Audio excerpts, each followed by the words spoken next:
அதிகாரம் 19வது வசனத்தை ஒருவர் வாசிக்கலாம். தேவன் தம்முடைய ஐஸ்வரியத்தின்படி உங்கள் குறைகள் எல்லாம் கிறிஸ்து இயேசுக்குள் மகிமையில் நிறைவேற்றுவார். அல்லேலூயா, அல்லேலூயா. இந்த சாயங்கால வேளையில ஆண்டவர் நம்மை பார்த்து சொல்றாரு, உங்க குறைகள் எல்லாத்தையும் நான் சரியாக்க போறேன். என்ன செய்ய போறேன்? உங்கள் குறைகள் எல்லாத்தையும் நான் என்ன செய்ய போறேன்? சரியாக்க போறேன். ஆண்டவர் நம்முடைய குறைகள் என்ன குறை இருந்தாலும், என்ன குறைகள் இருந்தாலும் அந்த குறைகளை எல்லாத்தையும் ஆண்டவர் என்ன பண்ண போறாரு? திருப்பி அந்த வசனத்தை வாசிக்கலாம். என் தேவன் தம்முடைய ஐஸ்வரியத்தின்படி குறைவில் எல்லாம் அல்லேலூயா. முதலாவது நம்ம விசுவாசியா இருக்கிறோம், ஆனா அநேகருடைய வாழ்க்கையில எதுல குறைவா இருக்கிறோம்னு பாத்தீங்கன்னா, யாக்கோபு புஸ்தகம் 1வது அதிகாரம் 5வது வசனத்தை வாசிக்கலாம். உங்களில் ஒருவன் ஞானத்தில் குறைவுள்ளவனாயிருந்தால்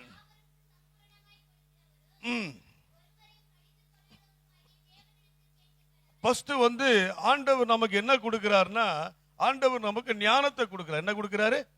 ஞானத்தை. நம்முடைய குறைகளை நிறைவாக்குற தேவன் முதலாவது நம்ம கொடுக்கிறது என்னது?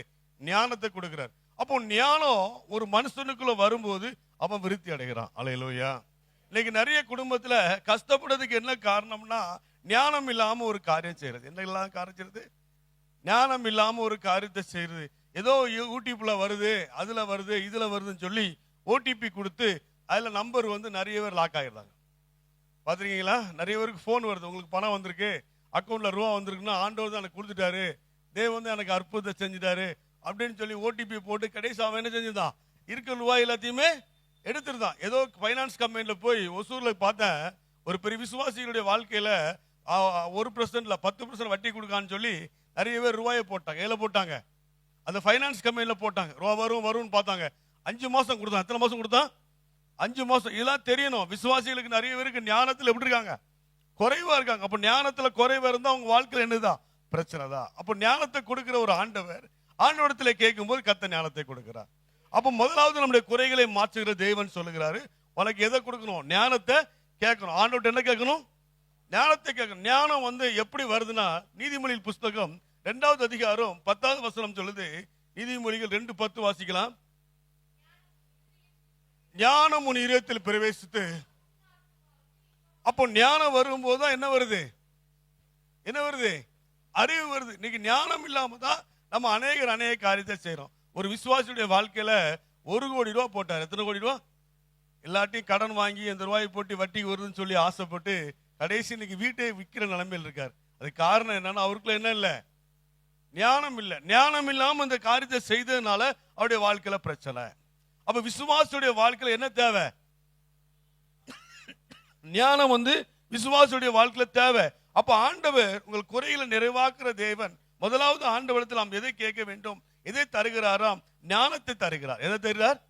அப்போ ஞானத்தை ஒவ்வொரு விசுவாசியும் கேட்கிறோம். அப்போ ஞானத்தை கேட்கணும் என்ன செய்யணும்னா, வேத வசனங்கள் மேல அதிகமா கவனம் வைக்கும் போது, அதை தியானிக்கும் போது நமக்கு என்ன வருது? ஞானம் வருது. வாசிக்கலாம். சங்கீதத்தின் புஸ்தகம் 119வது சங்கீதம் 99வது வசனத்தை வாசிக்கலாம். சங்கீதம் 119.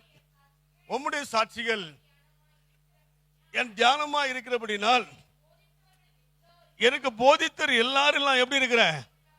அறிவுள்ளவனாய் இருக்கிறேன். இந்த காரியத்தை யாரு கேட்கிறா? 1 ராஜாக்கள் புஸ்தகம் 3வது அதிகாரம் 9வது வசனத்தை வாசிக்கலாம்.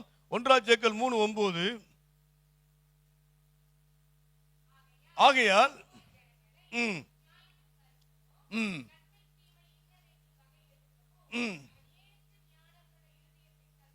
அல்லேலூயா. நமக்கு என்ன இருதயம் வேணுமா? ஞானமுள்ள இருதயம் வேணும். அப்ப சாலமோனுடைய வாழ்க்கையில சாலமோனுடைய வாழ்க்கையில ஆண்டவர் என்ன கேட்கிறான்? ஆண்டவரே, எனக்கு ஜனங்களை நியாயம் விசாரிக்க எனக்கு என்ன தாங்க? ஞானத்தை கொடுங்க. அப்ப இன்னைக்கு நம்முடைய வாழ்க்கையில இந்த ஞானத்தை கேட்கும் போது கர்த்தர் ஞானத்தை கொடுக்கிறார். அல்லேலூயா. அப்ப குறைகளை நிறைவாக்குற தேவன் முதலாவது ஆண்டவர் நமக்கு எதை கொடுத்து நம்மளை சரிகிறது என்றால் ஞானத்தை நம்ம ஆண்டவர் தருகிறார். அல்லேலூயா. அப்ப நீங்க ஞானத்தை விசுவாசிக்கும் போது, ஞானத்தை வாஞ்சிக்கும் போது அவர் ஞானத்தை கொடுக்கிறார். அல்லேலூயா. அப்ப நீங்க ஞானம் எப்படி வரும்? தேவனுடைய வசனத்தை தியானம் பண்ணி அந்த வார்த்தையின் நடக்கும்போது நமக்கு என்ன உண்டாகுது? ஞானம் வருது. ஞானம் என்பது ஒரு ஆவி. ஞானம் என்பது ஒரு ஆவி. நிறைய பேர் ஞானம்னா வேறவனுக்கு தேவை, படிக்கவனுக்கு தேவை, மற்றவனுக்கு தேவை. ஞானம் என்பது ஒரு ஆவி. அல்லேலூயா. அந்த ஆவி நம்முடைய வாழ்க்கையில வரும்போது கர்த்தர் நமக்கு ஞானத்தின் ஆவியை கொடுக்கிறார். அல்லேலூயா. அப்ப நீதிமொழிகள் புஸ்தகம் 2வது அதிகாரம் 6வது வசனத்தை ஒருவர் வாசிக்கலாம். நீதிமொழிகள் 2:6. கர்த்தர் ஞானத்தை தருகிறார், அவர் வாயிலிருந்து என்ன வருது? அறிவும் புரிதல். உபாகமத்தின் புஸ்தகம் 34வது அதிகாரம் 9வது வசனத்தை வாசிக்கலாம். உபாகமம் 34:9. மோசே நூனின் குமாரனாகிய இயேசுவின் மீது தன் கைகளை வைத்தபடியினால் கைகளை தட்டி ஆண்டவரை மகிமைப்படுத்துவோம். அப்ப இந்த சாயங்கால வேளையிலே நம்முடைய ஆண்டவர், நம்ம குறைகளை நிறைவாக்குற ஆண்டவர் முதலாவது நமக்கு எதை தருகிறார்? ஞானத்தை தருகிறார். அல்லேலூயா. அப்ப நீங்க ஞானத்தை வாஞ்சிக்கும் போது அந்த ஞானத்தை நீங்கள் பெற்றுக்கொள்ள முடியும். அப்ப ஞானத்தை ஆண்டவரிடத்திலே கேட்கும் போது நீங்கள் ஞானத்தை பெற்றுக்கொள்ளவும். ஞானம் உன் இதயத்தில் பிரவேசித்து அறிவு உன் ஆத்மாவுக்கு எப்படி இருக்கு? இன்பமா இருக்கு. அப்ப ஞானம் இல்லாம நிறைய பேர் இன்னைக்கு காரியம் செஞ்சபடினாலதான் அநேக பிரச்சனையில மாட்டிக்கிடுதாங்க. அல்லேலூயா. அப்போ பாருங்க, வேதத்தில் நிறைய வல்லுநர்கள் சொல்றான், ஹிட்லருடைய வாழ்க்கையில வேதம் சரித்திரம் சொல்லுது, அவன் சர்ச்சுக்கு ஒழுங்கா போனான். என்ன சின்ன போனா? சர்ச்சுக்கு ஒழுங்கா போனான். ஆனா வசனங்களுக்கு என்ன செய்யல? கீழ்ப்படியில. அவன் ஞானம் இல்லாதபடி ரஷ்யா மேல யுத்தம் பண்ணினாலதால அவன் வாழ்க்கையில முடிஞ்சு போயிட்டுன்னு சொல்லி சரித்திரம் அவனை பத்தி சொல்லுது. அப்போ நம்முடைய வாழ்க்கையில எந்த சூழ்நிலையானாலும் எந்த நிலையானாலும் ஆண்டவர்கிட்ட ஞானத்தை கேட்க வேண்டும். அந்த ஞானத்தின்படி நடப்பதற்கு நமக்கு தியானம் பண்ணி அந்த ஞானத்தின் ஆவியை கேட்கும் போது கர்த்தர் நமக்கு ஞானத்தின் ஆவியை கொடுக்கிறார். அப்போ இந்த ஞானத்தின் ஆவி ஒரு விசுவாசிக்கு தேவையா? கட்டாயம் தேவை. கட்டாயம் விசுவாசி நம்ம பிள்ளைகளை வளர்ப்பதற்கு, பிள்ளைகளை வளர்த்து வாழாக்குவதற்கு, நம்ம குடும்பம் நடத்துவதற்கு, கனவுடைய வாழ்க்கையில் ஆசீர்வாதமா இருக்கிறதுக்கு, நீங்க செய்யற தொழில் நன்மையா இருப்பதற்கு, எல்லா காரியத்துக்கும் எது நமக்கு முக்கியமா இருக்குது? ஞானம் நமக்கு ரொம்ப முக்கியம். ஞானமா இருக்கிறதுனாலதான் அநேக குடும்பங்கள் இன்னைக்கு ஆசீர்வதிக்கப்படுது. அல்லேலூயா. ஒரு கப்பல் ஒரு பிரயாணமா போச்சான். திடீர்னு நடுக்கடல் நின்றுட்டு உடனே ரிப்பேர் பண்ணதுக்கு யாருமே இல்லை. கடைசி ஒரு மெக்கானிக் கொண்டு வரும்போது அவன் சொன்னானா, இந்த கப்பலை ரிப்பேர் பண்றதுக்கு 10 நிமிஷம் தான். எத்தனை நிமிஷம் ஆகும்? 10 நிமிஷம். ஆனா 1 லட்சம் ரூபாய் பீஸ் சொன்னானா. எத்தனை லட்சம் ரூபாய்? அவன் கேட்டாங்களா என்ன செய்ய போறான்? சரி ஓகே அப்படின்னு சொல்லும் போது அவன் என்ன பண்ணா, ஒரு சுத்தியல் எடுத்து ஹேமர் எடுத்து ஒரு இதுல படான்னு அடிச்சான். கப்பல் என்ன ஆயிட்டு? ஷார்ட் ஆயிட்டு. அப்ப அவங்க சொன்னாங்களா, இது ரொம்ப அநியாயம், இது ரொம்ப அநியாயம். நீங்க ஒரு ஹேமர் எடுத்து ஒரு அடி அடிச்சதுக்கு 1 லட்சம் ரூபாய் கேட்டீங்களான்னு சொன்னாங்க. ஐயா, நான் ஹேமர் அடிச்சதுக்கு $6 தான், மத்த எல்லாம் எனக்கு தான். சொல்லுங்க, ஏன்? ஞானத்துக்கு தான் இந்த காரியம் அப்படின்னு சொன்னாங்க. அப்ப காரணம் என்னன்னு பாத்தீங்கன்னா, ஒரு வேலை செய்யறதுக்கும் ஒரு ஊழியங்களை பண்ணுவதற்கும் ஒரு குடும்பம் நடத்துவதற்கும் நமக்கு ஞானம் ரொம்ப அவசியம். வட்டிக்கு வாங்குறது தேவனுக்கு பிரியம் இல்லாத காரியம். அல்லேலூயா. இது வாங்கக்கூடாது, வட்டிக்கு வாங்கக்கூடாது. அன்னைக்கு நிறைய நம்ம என்ன செய்யறோம்? நிறைய பேர் வட்டிக்கு வாங்குறாங்க, ஃபைனான்ஸ் வாங்குறாங்க. இப்படிலாம் இந்த ஃபைனான்ஸை மாத்துறதுக்கு ஆண்டவரால் முடியும். அல்லேலூயா. அப்ப ஞானம் இல்லாம அந்த ஃபைனான்ஸ் வாங்கும் போது அங்க என்ன உண்டாயிருது? பிரச்சனை ஷார்ட் ஆயிடுது. அல்லேலூயா. அப்போ நம்முடைய வாழ்க்கையில அந்த ஞானம் நமக்குள்ள இருந்துன்னா நம்ம என்ன வாங்க மாட்டோம்? ஃபைனான்ஸ் வாங்க மாட்டோம். கடன் இல்லாத வாழ்க்கைய நம்ம வாழ கத்து. இன்னைக்கு ஞானம் இல்லாம ஏதோ ஒரு கிரெடிட் கார்டை போட்டு ஏதோ ஒரு லோன் எடுத்துட்டு ஏதோ ஒரு பண்ணிட்டு அநேக குடும்பங்கள் இன்னைக்கு லாக் ஆயிருது. காரணம் என்ன? இல்ல ஞானம் இல்லாம. ஞானம் இல்லாம இன்னைக்கு குடும்பம் நடத்தினாலதான் நிறைய குடும்பத்துல கஷ்டம் இருக்கு. எனக்கு நிறைய குடும்பத்துல என்ன இருக்கு? கஷ்டம். தரித்திரி அவங்கள விட்டு என்ன செய்ய மாட்டேங்குது? மாற மாட்டேங்குது. அப்ப நம்ம இந்த சாயங்கால வேலையில கர்த்தர் நமக்கு என்ன தருகிறார்? சாலமோன் ஆண்டவர்ட்ட என்ன கேட்டுட்டு இருக்கலாம்? வீடு கேட்டிருக்கலாம், வாசல் கேட்டிருக்கலாம், எல்லாத்தையும் கேட்கல. ஆனா கர்த்தரை ஜனங்களை நியாயம் விசாரிப்பதற்கு எனக்கு என்ன கொடுங்க? ஞானத்தை கொடுங்க. அந்த ஞானத்தின் ஆவியை அவன் பெற்றபடியினால வேதம் சொல்லுது பாருங்க. 1 ராஜாக்கள் புஸ்தகம் 3வது அதிகாரம் 12வது வசனத்திலே அவனை குறித்து சொல்ல, உன் வார்த்தைகளின்படி செய்தேன்.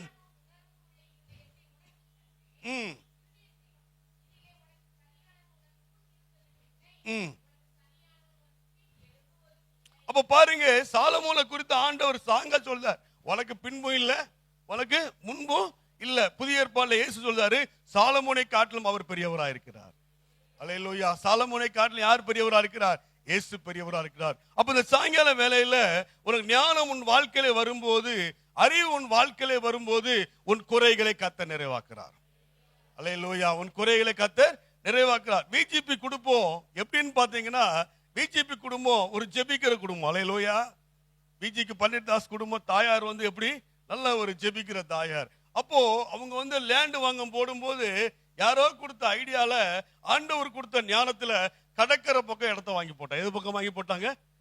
கடற்கரை, கோல்டன் பீச் தான் கடற்கரை பக்கத்துல அந்த இடத்த வாங்கி போட்டாங்க. கொஞ்ச நாள் கழிச்சு பாத்தீங்கன்னா டெவலப் ஆகும்போது அந்த பீச் உயர்ந்துட்டு, அல்லேலூயா, அந்த இடத்துல வேல்யூ பார்க்கும்போது டாப் வேல்யூக்கு போயிட்டு இன்னைக்கு பாத்தீங்கன்னா கோடி கோடி அவங்க என்ன செய்றாங்க? சம்பாதிக்காங்க. காரணம் ஒண்ணே ஒண்ணு, அவங்க யோசித்த ஒரு அறிவு ஞானம். அல்லேலூயா. அப்ப இன்னைக்கு ஞானம் இல்லாதனால, அந்த தாயார் கொடுத்த ஐடியானால அந்த இடத்தைய வாங்கி போட்டதுனால இன்னைக்கு எப்படி இருக்காங்க? நல்ல, அது எங்கேருந்து வந்துச்சு? தேவனுடைய இதிலிருந்து வந்துச்சு. நான் உண்மையா சொல்றேன், அவங்க இன்னைக்கு ஊழியங்கள் பண்றாங்க, அநேக ஊழியங்களுக்கு சப்போர்ட்டா இருக்காங்க, அநேக ஹோட்டல்ல வந்து வாடகை கொடுக்குறாங்க. காரணம் என்ன? அவங்களுக்கு ஞானம். அல்லேலூயா. அப்போ ஞானம் வந்து உன் வீட்டுக்கும் சரி, உன் பிள்ளைகளுக்கும் சரி, உன் குடும்பத்துக்கும் சரி, சபையில பேசுவதற்கும் சரி, ஆலோசனை சொல்வதற்கும் சரி, நீங்க ஞானமா செயல்படணும். எப்படி செயல்படணும்? நீங்க ஒன்னு சொல்லிருப்பீங்க, பாஸ்டர் போய் ரெண்டா சொல்லிடுவான். அல்லேலூயா. உண்மையா இல்லையாங்க? நீங்க ஒன்னு சொல்லுவீங்க, நீங்க அர்த்தம் வேற சொல்லிருப்பீங்க, புரிஞ்சுக்கொள்ள வேறமா இருக்கும்.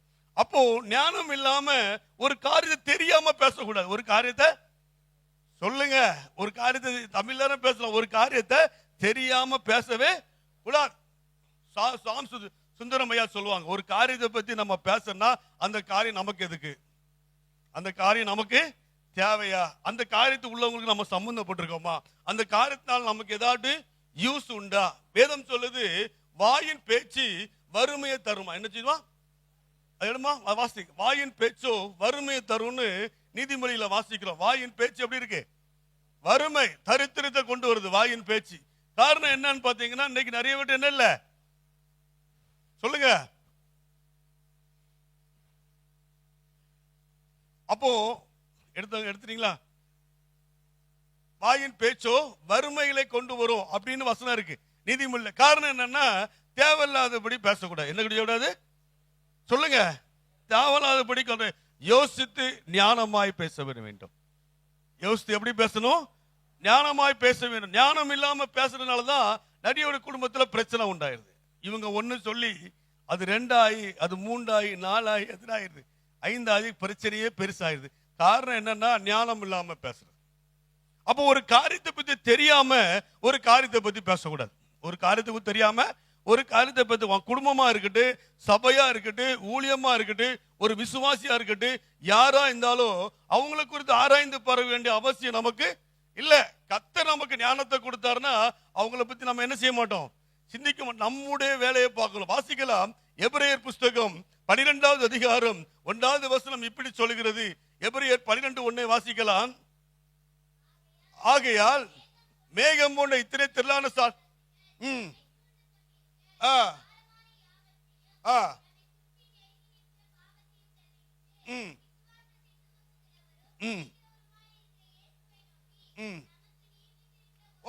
ஆண்டவர் சொல்றாரு, நமக்கு பவுல் சொல்றாரு, என்னதான் நமக்கு என்ன ஓட்டமா? நமக்கு நியமித்திருக்க ஓட்டம். நமக்கு நியமித்திருக்க ஓட்டம். நம்ம அடுத்தவங்களை குறித்து சிந்திக்கிற ஐடியா இல்ல. ஒரு சமயத்துல நான் சின்ன பையனா இருக்கும்போது, எப்போ சின்ன பையனா இருக்கும்போது, கொஞ்சம் வயசு முன்னாடி என்னன்னா, ஒரு பொண்ணு எப்போ பார்த்தாலும் போன் பேசிட்டு போயிட்டே இருப்பா எங்க தெருல. எனக்கு ரொம்ப என்ன வந்துட்டு, ரொம்ப கோவம் வந்துட்டு, என்னடா இது இப்படி போன் பேசிட்டே இருக்காள, இதுக்கு ஏதாவது ஒரு முடிவு கட்டணும் சொல்லி அவன் அப்பாவை கூப்பிட்டேன்.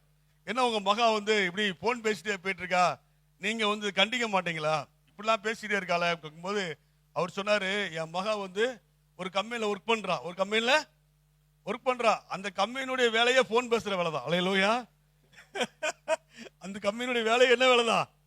போன். பாப்பா போன் பேசாம என்னச்சு? அப்ப நான் சொன்னேன், டீசெண்டா வீட்டுல உட்காந்து பேசணும், ரோட்லாம் பேசிட்டு இருக்காங்க. அப்ப பாருங்க, நம்ம ஆராயாம அறிந்து கொள்ளாம எந்த காரியத்தை பேசும்போது என்ன உண்டாயிருது? பிரச்சனை உண்டாகுது. அப்ப நம்முடைய வாழ்க்கையிலே நமக்கு நியமித்திருக்க ஓட்டத்தை மட்டும்தான் ஓடணுமே தவிர அடுத்தவங்களை பத்தி சிந்திக்க கூடாது. அவங்க எப்படி இருக்கா, இவங்க எப்படி இருக்கா, இவன் எப்படி இருக்கான். அதாவது தமிழ்ல ஒரு பழமொழி சொல்வார்கள், காஞ்ச உலையை பார்த்து பச்சை உலை சிரித்ததாம், நீ காஞ்சி விட்டாயே என்று சொல்லி. அது காஞ்ச உலை சொல்லிச்சா, நீனும் ஒரு நாள் காஞ்ச உலை ஆக போகிறார் என்று சொல்லி. அப்ப நமக்கு நியமித்திருக்க ஓட்டத்துல ஓடாதபடி இன்னைக்கு அநேகருடைய பிரச்சனைகள் என்ன காரணம்னா, ஃபர்ஸ்ட் என்ன காரணம்? ஞானம் இல்லாம செஞ்ச காரியம். அடுத்தவங்களை பத்தியே யோசிக்கிறது, அடுத்தவங்களை பத்தியே சிந்திக்கிறது, அடுத்தவங்களே பார்த்திருந்தா நம்ம வாழ்க்கை என்ன செய்யாது? ஒருபோதும் பிரயோஜனம். அதான் பவுல் சொல்றாரு, நமக்கு நியமித்திருக்க ஓட்டம். நீ விசுவாசி,